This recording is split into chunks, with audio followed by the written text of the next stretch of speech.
नमस्कार दोस्तों, ट्रिकी गुरु अमित गुप्ता के YouTube चैनल में आज आपका फिर से स्वागत है। दोस्तों, आज मैं आपके सामने रेलवे ग्रुप डी और एनटीपीसी परीक्षा के लिए आर्य सभ्यता से संबंधित कुछ अति महत्वपूर्ण प्रश्नों का जिक्र करूंगा। तो आइए देखते हैं। आर्य कब भारत में आए थे? तो इसमें हमारा आंसर हो जाएगा डी, 1500 से 1000 ईसा पूर्व। अगला प्रश्न है, आर्य भारत में किस रूप में आए थे? विकल्प ए सौदागर तथा खानाबदोश, विकल्प बी शरणार्थी, विकल्प सी आक्रमणकारी और डी है अप्रवासी। तो इसमें कुछ इतिहासकारों द्वारा माना जाता है कि आर्य आक्रमणकारी के रूप में आए थे। वैसे यह प्रश्न बहुत ही विवादास्पद है, क्योंकि सभी इतिहासकारों में मतभेद है, लेकिन सबसे उपयुक्त आंसर इसमें सी ही होगा। आर्य लोग भारत में कहाँ से आए थे? तो सभी विकल्प आप जल्दी जल्दी पढ़ लीजिए। तो अगर आपको वीडियो तेज लगे तो आप वीडियो को रोक के आंसर बताइएगा, उसके बाद वीडियो को आगे बढ़ाइएगा। इसमें आंसर होगा सी, मैक्स मूलर महोदय ने आर्यों का मूल निवास स्थान मध्य एशिया माना है। वैसे सभी विद्वानों में मतभेद है इसमें भी, लेकिन विकल्प सी ही इसमें सही आंसर है। शास्त्रीय संगीत के सिद्धांत की विवेचना की गई है। तो इसमें आंसर हमारा हो जाएगा डी।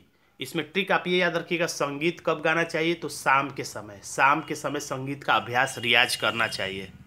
तो आपको प्रश्न याद रहेगा। देखिए कितनी बार ये प्रश्न पूछा गया है, जबकि बहुत ही आसान प्रश्न है। निम्नलिखित में से कौन सा वेद सबसे प्राचीन है? तो सबको पता होगा, इसमें आंसर हो जाएगा डी, ऋग्वेद सबसे प्राचीन वेद है। अगला प्रश्न है, ऋग्वेद में सबसे पवित्र नदी का जिक्र था, यानी सबसे पवित्र नदी ऋग्वेद में किसको माना गया है? तो हमारा आंसर हो जाएगा ए, सरस्वती नदी। सरस्वती नदी को नदीतमा यानी नदियों की माँ कहा गया है। वैसे अगर पूछा जाए सबसे प्रमुख नदी पूछा जाए तो इसमें हमारा आंसर डी हो जाएगा, क्योंकि सबसे अधिक बार उल्लेख ऋग्वेद में सिंधु नदी का ही मिलता है। लेकिन सबसे पवित्र पूछे तो सरस्वती नदी, सबसे प्रमुख नदी पूछे तो सिंधु नदी। अगला प्रश्न, ऋग्वैदिक आर्य किस भाषा का प्रयोग करते थे? तो हमारा आंसर हो जाएगा इसमें ए, संस्कृत भाषा का प्रयोग।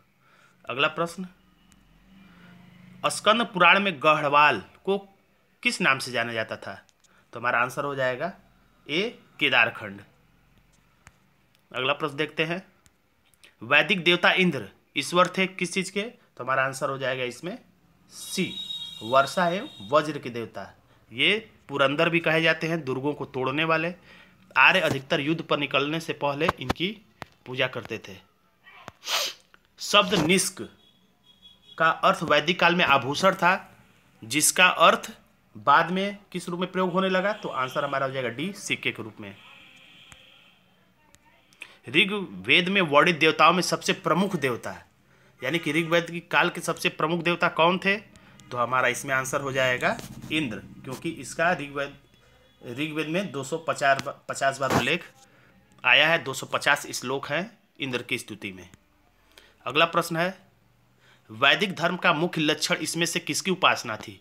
तो हमारा आंसर हो जाएगा ए, क्योंकि वैदिक आर्य जिन प्राकृतिक शक्तियों से डरते थे या जिन प्राकृतिक शक्तियों की इन्हें जरूरत थी, उन्हीं को देवता के रूप में ये पूजा करने लगे।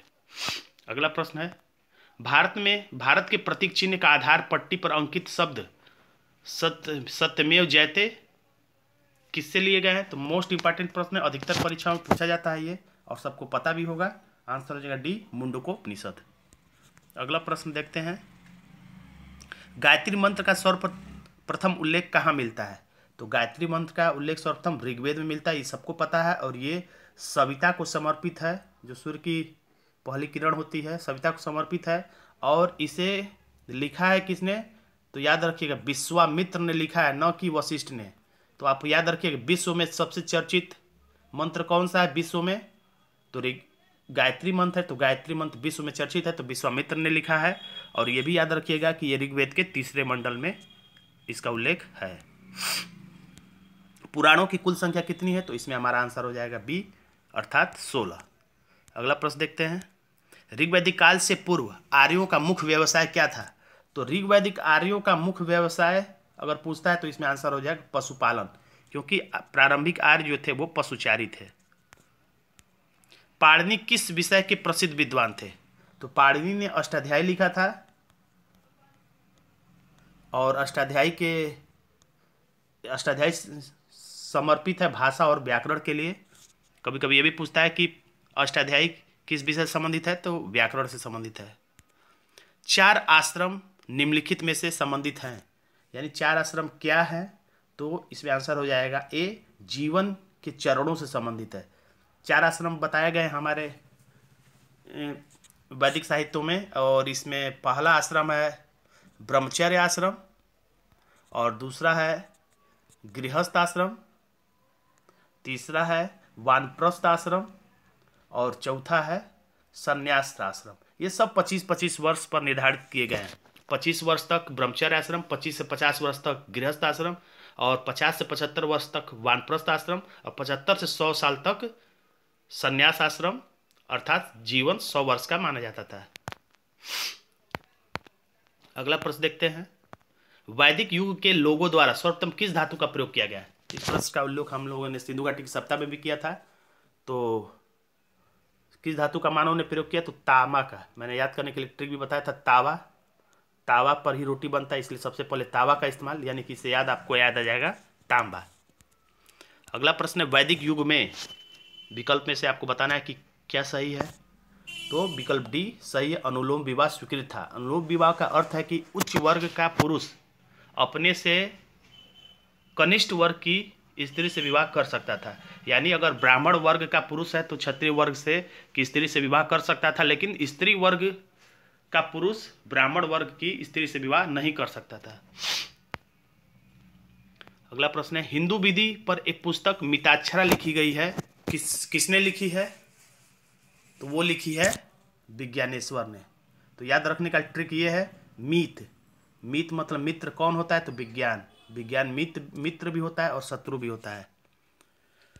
तो दोस्तों, अगर आपको मेरा ये वीडियो पसंद आया तो मेरे वीडियो को लाइक करिएगा, और ये वीडियो आपको कैसा लगा कमेंट बॉक्स में जरूर लिखिएगा। और अब तक अगर आपने मेरे चैनल को सब्सक्राइब नहीं किया तो सब्सक्राइब कर लीजिएगा। और आज के मेरे इस वीडियो के स्पॉन्सर थे सुनील नेहरा। धन्यवाद दोस्तों।